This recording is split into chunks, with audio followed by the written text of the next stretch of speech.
ሲጀመር የአማራ የሚባል የትግራይ የሚባል የኦሮሞ የሚባል መሬት የለም ዛስ ባይ ዘ ዌይ ቀጠሮ ይዘናል ህገ መንግስት እዚህ ቤት ቅያና ቤት ቅያና የመንግስት ነው አስተዳደር ወሰን እንጂ መሬት የማንም አይደለም ያስተዳደር ወሰን ተነጋግረናል አሁን ቅርብ ጊዜም ኦሮሚያ ላይ በነበረ ኮንቨርሴሽን ብዙ ልጆች ደስ አላላቸው ኦሮሚያ ምናምን ሲሉ የለም የሚባል ነገር የለም ህገ መንግስቱን አንቀጽ 40 ነው አንቀጽ 3 በደንብ ግልጽ አድርጓል የለም but nobody read እኮ ተጣጣላሉ ዝም ብሎ እንግዲህ እሱ አይደለ ያ ማህበረሰብ አንቂ ምናምን ተብላችሁ ይሄንን እንድታነቁ ነው አይደል እሱ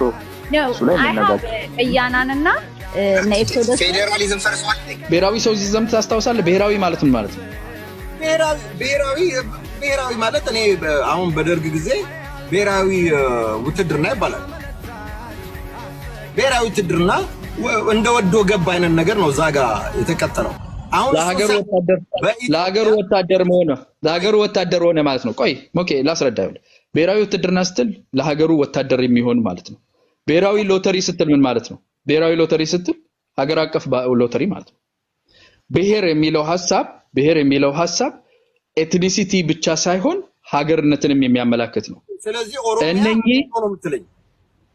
እነኚህ እኮ ስቴቶች እኮ ናቸው ስቴት ነው የሚለው በእንግሊዘኛውን ስታየው ነው የሚገባ ስቴት የወሰነው ማን በ1991 እኮ ተወሰነ ስቴቶች ናቸው እኮ ይላል ኦኬ ከዛ በፊት አለው ቆይ በእንግሊዘኛው ምንድነው የሚለው በእንግሊዘኛው ህገ መንግስቱ ኔሽንስ ቀጥል ኔሽንስ ማለት ነው ኔሽን ሀገር ነው ኔሽንስ ናሽናሊቲስ አይደለ ህዝብ ናሽናሊቲስ ኤንድ ፒፕልስ ህዝብ ነው ኔሽንስ ናቸው ይላል ፌደራሊዝም ማለት ምን ማለት ፌደራሊዝም ስትል አንድን ፌደራሊዝም ስትል ማለት ነው ፌደራሊዝም ውስጥ ገባህ የሚባለው አንድ ሀገር ምን ሲሆን ራሱን የቻለ ኢንዲፔንደንት ኔሽን ኢንዲፔንደንት የሆኑ ስቴቶች የራሱ ባንዲራ ያለው የራሱ ሰንደቅ ብሔራዊ መዝሙር ያለው የራሱ